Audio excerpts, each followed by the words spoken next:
आणि आता पाऊस पाण्यासंदर्भातल्या बातम्या। कोल्हापूरच्या पंचगंगा नदीने ओलांडली इशारा पातळी। जिल्ह्यामधील 84 बंधारे पाण्याखाली। प्रशासनाकडून नदीकाठच्या नागरिकांना स्थलांतरित करण्याच्या सूचना। सांगलीच्या शिराळा तालुक्यामधील वारणा नदीला पूर। सावर्डे मंगले पूल पाण्याखाली। सांगली कोल्हापूरला जोडणारा हा एकमेव पूल वाहतुकीसाठी आता बंद। संततधार पावसामुळे कृष्णा कोयना नदीच्या पाण्याच्या पातळीमध्ये वाढ। कोयना धरणाची सुद्धा पाणी पातळी वाढली। धरणामध्ये सध्या 60.42 टीएमसी पाणीसाठा।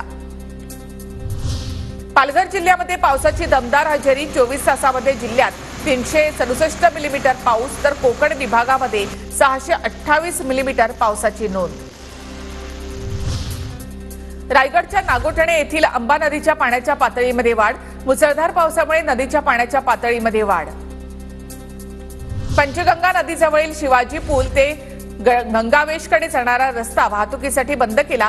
पंचगंगा नदीचं पाणी रस्त्यावर आल्यामुळे प्रशासनाची खबरदारी।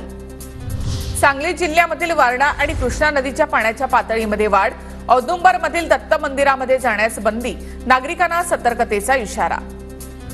भंडाऱ्यामधील गोसीखुर्द धरणाच्या पाण्याच्या विसर्गामध्ये मोठी वाढ। नदीकाठच्या नागरिकांना सतर्कतेचा इशारा।